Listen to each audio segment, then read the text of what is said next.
नमो नमः, नमस्कार। आप सभी का हमारे YouTube channel SP Sanskrit 6 to 10 में स्वागत है। पिछली कक्षाओं में हमने पढ़ा था संधि किसे कहते हैं, संधि के प्रकार कितने हैं, संधि की परिभाषाएं क्या हैं।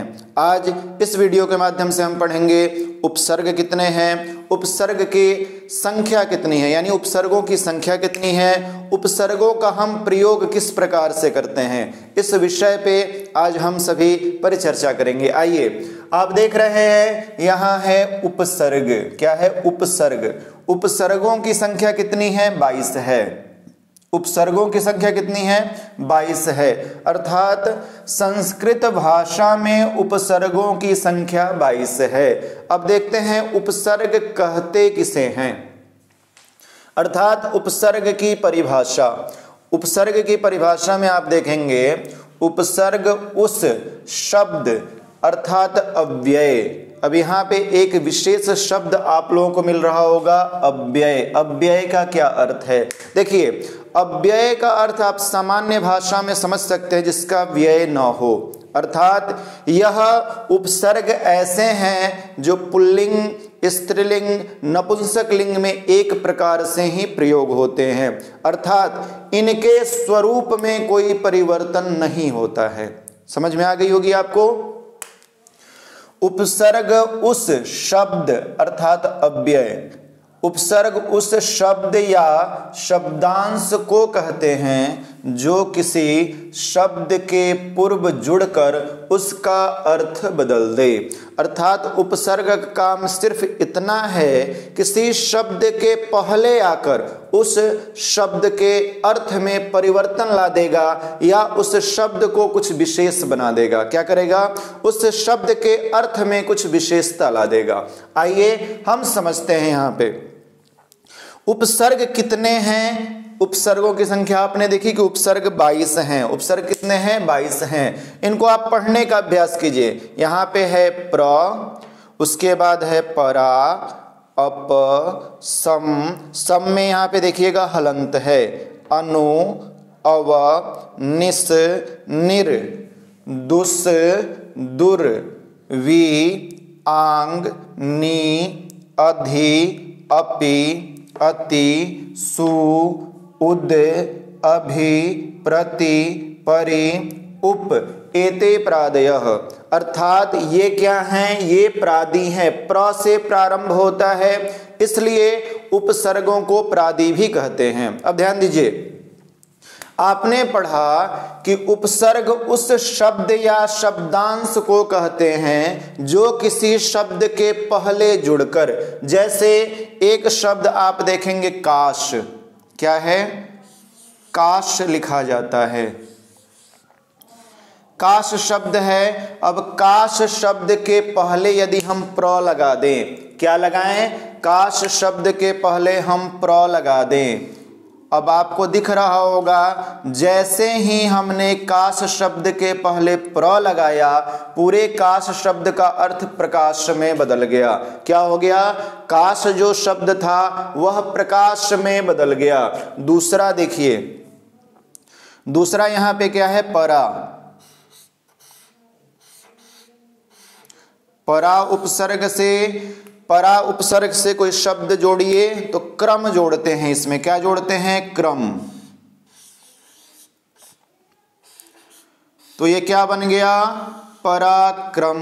क्या बन गया?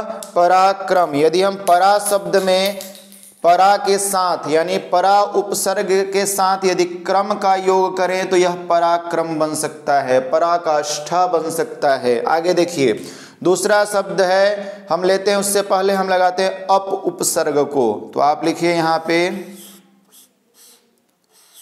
अप। अब इसके साथ आप जोड़ दें मान। क्या जोड़ें? मान एक शब्द है, मान सम्मान। अब आप इसको पढ़ें, मान शब्द के पहले अप उपसर्ग के जुड़ने से यह क्या बन गया? मान बन गया। नीचे है सम, यहां फिर से मान लिखिए।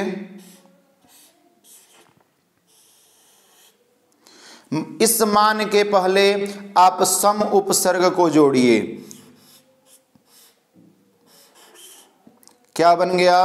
सम्मान। ध्यान से समझिएगा, मान शब्द वही है, यहां भी आपने मान लिखा, यहां भी आपने मान लिखा, लेकिन इस मान के पूर्व आपने अप उपसर्ग लिया, इस मान के पहले आपने सम उपसर्ग लिया। दोनों के अर्थ में आपको परिवर्तन दिख रहा होगा, एक अपमान हो गया, दूसरा सम्मान हो गया। उसके बाद आते हैं अनु।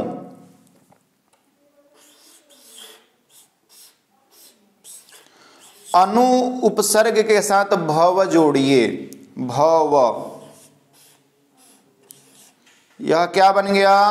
अनुभव। या आप अनु के साथ वाद जोड़िए,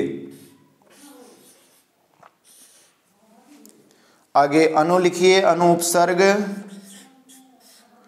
आपको दिखेगा कि यह क्या बन गया? अनुवाद बन गया। क्या बन गया? अनुवाद बन गया। आप समझ पा रहे होंगे कि शब्द से पूर्व उपसर्ग के आने से उस शब्द में परिवर्तन हो जा रहा है। क्या हो रहा है? शब्दों में परिवर्तन हो रहा है। अव, जैसे आप यहां भी काश जोड़िए, इसके पहले आप लिखिए अव, तो आप देख रहे होंगे जो काश था वो अवकाश में बदल गया, काश शब्द अवकाश में बदल गया। यही काश आपने यहां लिखा था तो यह प्रकाश में बदल गया। आगे है निश, निश के लिए आप चित शब्द लिखिए, तो सबसे पहले हम निश को लिखते हैं, निश हो गया। देखिए यह स जो है श में बदल जाता है च्युत्व संधि के माध्यम से, तो यहां पे हम चित लिखते हैं, तो क्या बन गया? निश्चित बन गया। निश्चित, निश्चय इत्यादि निस से ही बनते हैं, यानी निस उपसर्ग से बनते हैं। अगला है निर, निर है, इसमें देश शब्द लगाइए। क्या लगाइएगा? देश, तो ये क्या बन जाएगा? निर्देश। निर लगाया आपने तो ये निर यहां पे र आ जाएगा, यहां पे आ जाएगा, तो निर्देश क्या बन गया? निर्देश। अब समझने वाली बात यह है कि उपसर्ग का काम सिर्फ इतना है किसी शब्द से पूर्व आकर उस शब्द का अर्थ बदले। जैसे यहाँ पे काश था, काश के पहले आपने प्र लगाया, प्रकाश हो गया। क्रम शब्द है, उसके पहले आपने परा लगाया, पराक्रम हो गया। मान एक शब्द है, मान के पहले आपने अप लगाया, अपमान हो गया।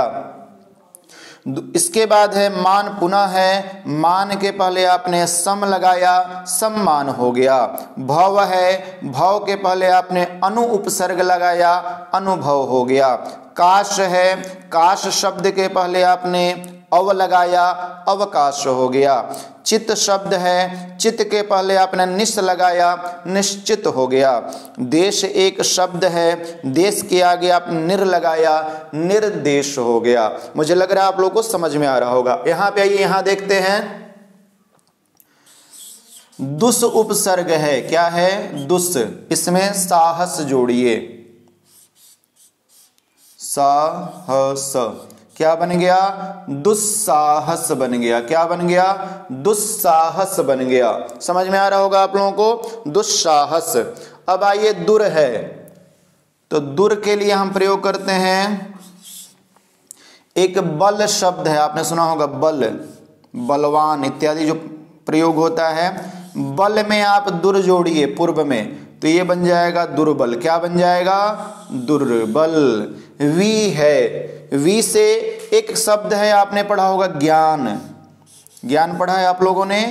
ज्ञान शब्द के पूर्व हम वी लगाते हैं। क्या लगाएंगे? इस उपसर्ग का प्रयोग कीजिए, वी। अब ये क्या बन गया? विज्ञान बन गया। ज्ञान शब्द कैसे परिवर्तित हुआ सो देखिए। ज्ञान के पहले जैसे हमने वी उपसर्ग लगाया, यह हो गया विज्ञान। विज्ञान यानी साइंस, आपने पढ़ा भी होगा। अब देखिए यहां पे है आंग, आंग में जो ये अंग दिख रहा है इसका लोप हो जाता है, यानी ये समाप्त हो जाता है, बचता है इसमें आ लिखिए। आ के बाद जीवन एक शब्द है। क्या है? जीवन। क्या बन गया? आजीवन। क्या बन गया? आजीवन। आजीवन बन गया। अब देखिए अगला जो उपसर्ग है वह है नी। क्या उपसर्ग है? नी। अब नी एक उपसर्ग है, इसके साथ रोग का प्रयोग कीजिए। रोग। क्या बन गया? निरोग। क्या बना? निरोग। अधि है, अधि के बाद आप कार का प्रयोग कीजिए। कार। कार है, अधि लगाइए, इसके पूर्व आप लगाइए अधि उपसर्ग, तो ये बन जाएगा अधिकार। क्या बन गया? अधिकार। अगला है अपि। यहां पे आपको उपसर्ग अपि दिख रहा होगा, अपि लिखिए यहां पे। अपि के बाद हित लिखिए, अपिहित या अपिहितम। अपिहितम। अति है, अब अति के साथ अति है, अति के साथ आप अधिक का प्रयोग कीजिए। अधिक शब्द। अधिक। अधिक का आपने संधि में पढ़ा है यण संधि, इन दोनों को यण संधि कर दीजिए, अत्यधिक बन जाएगा। क्या बन जाएगा? अत्यधिक। अत्यधिक बन जाएगा। यहां भी आप समझिए, एक शब्द है साहस, साहस के पहले हमने दुस लगाया तो दुस्साहस बन गया। एक शब्द है बल, बल के पहले हमने दुर लगाया, दुर्बल बन गया। एक शब्द है ज्ञान, ज्ञान के पहले हमने वी लगाया, विज्ञान बन गया। एक शब्द है जीवन, जीवन के पहले हमने आ लगाया, आजीवन बन गया। ये शब्द है रोग, रोग के पहले हमने नी लगाया, निरोग हो गया। अधि, अधि के बाद हमने कार शब्द का प्रयोग किया, अधिकार बन गया। अपि, अपि के बाद हमने हितम किया, अपिहितम बन गया। अति, अति के बाद अति उपसर्ग के बाद हमने अधिक शब्द का प्रयोग किया, अत्यधिक बन गया। क्या बना? अत्यधिक बन गया। अब यहां आइए, सु। सु लिखिए, सु के साथ पुत्र शब्द लिखिए, पुत्र। क्या बन गया? सुपुत्र। सुपुत्र यानी अच्छा पुत्र, अच्छा बेटा, सुपुत्र। उद है, उद लिखिए, उद उपसर्ग से देश्य। क्या बन गया? उद्देश्य। डबल द हो गया, उद्देश्य। अभी है, अभी का आप लोग बताइए क्या होगा, कमेंट बॉक्स में जरूर कमेंट कीजिए। अभी से क्या बन सकता है? अभी उपसर्ग से क्या बनेगा? एक शब्द है मान, अभी लिखिए, अभी उपसर्ग पूर्वक मान शब्द का प्रयोग करें। मान एक शब्द है, जैसे आपने मान सम्मान में किया था, मान। अभिमान, देखिए यही मान यहां पे भी लगा है तो अपमान हो गया, यही मान यहां भी लगा सम्मान हो गया, यही मान यहां भी लगा अभिमान हो गया। प्रति है, प्रति के साथ दिन का प्रयोग कीजिए, दिन का प्रयोग कीजिए और पूर्व में क्या लिखिएगा? प्रति लिखिए। क्या बन गया? प्रतिदिन। क्या बना? प्रतिदिन। अगला है परि। परि के साथ आप वार शब्द का प्रयोग कीजिए, वार बन जाएगा परिवार। या आप परि उपसर्ग के साथ आवरण शब्द का प्रयोग करेंगे तो वह बन जाएगा पर्यावरण।